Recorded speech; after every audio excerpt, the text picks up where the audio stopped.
So we're here because it's the 40th anniversary of the Effies in Germany, and we have a very special guest today, Traci Alford, who is president and CEO from Effies Worldwide. Traci, introduce yourself, please, and tell us a little bit about yourself. Terrific. Well, thank you so much for having me. And first of all, congratulations. What a milestone. My name is Traci Alford, and I'm the global CEO of Effie Worldwide.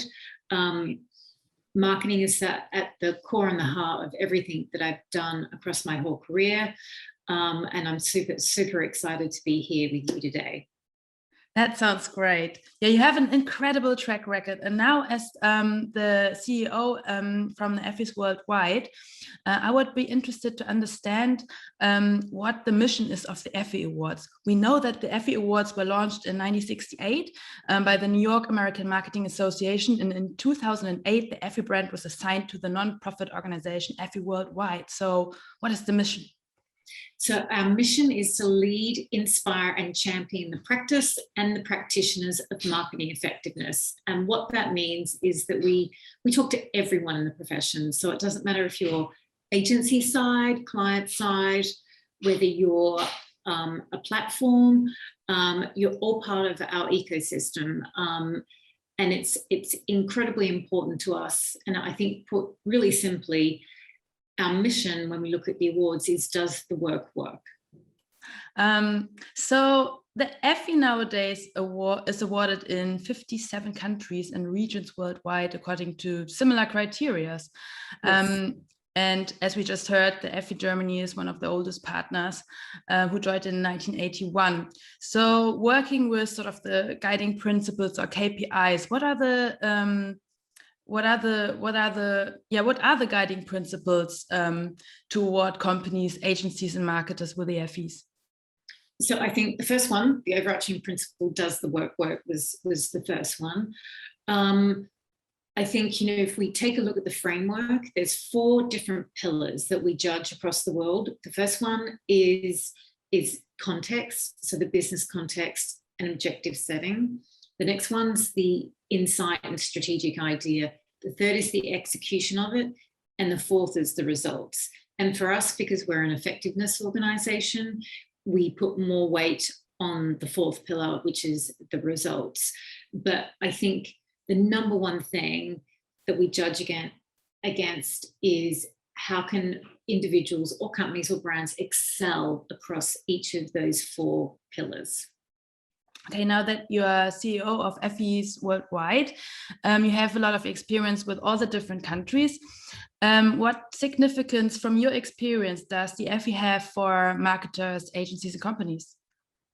So I think it has a number of different significances. So I think if I reflect on it, is to be recognized by the number one most effectiveness organization around the world is a really big recognition, and it is indeed across the world. So to be recognized, I think that is key. I think the second thing is it's a demonstration of your ability to deliver growth, which what business in the world, through everything that we've been through all the change that we need to manage, that's also incredibly important to everyone as well. And I think, dealing with change and getting better at that is key. And then ultimately learning, because, everything we're going to do is not going to be perfect the first time around. So, the 4 pillars, I think it's a constant circle in those pillars to say, okay, what results were good? What results were bad? It's okay to get bad results. It's not okay not to learn. Yeah, absolutely. This is a really great outtake. What are the challenges of measuring marketing effectiveness in so many different cultures, markets, and regions? So I think it's the same challenge any global brand would have across the world, in that I think strategically at one level, it's okay. So if you look at those 4 pillars, that's not too bad. It's when you get into the execution and the nuances around individual markets. And also there's different levels of maturity, there's different cultural nuances. And that's why we believe, you know, having very strong national programs is really, really key, because it's the people on the ground who know what's going on within their market.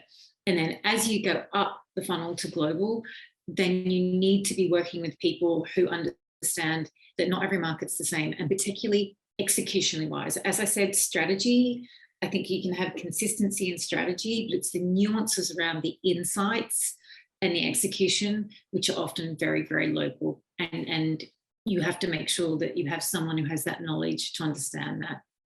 Oh, this is a fantastic insight. Now that we touched on sort of the nuances as a differentiating factor, are there some other global success factors that you recognize for marketing effectiveness, or some other regional differences that we didn't touch on yet? So I think if I look at the cases that I've read, and I've read a few, is that I think there is more in common than not. And I think people often assume there's more difference, but I come from the place that there's more things in common. So I think being able to tell a story. So as I said, you need to excel at each of those pillars. That's absolutely key, but you need to be able to tell a story. You also need to be able to take risks.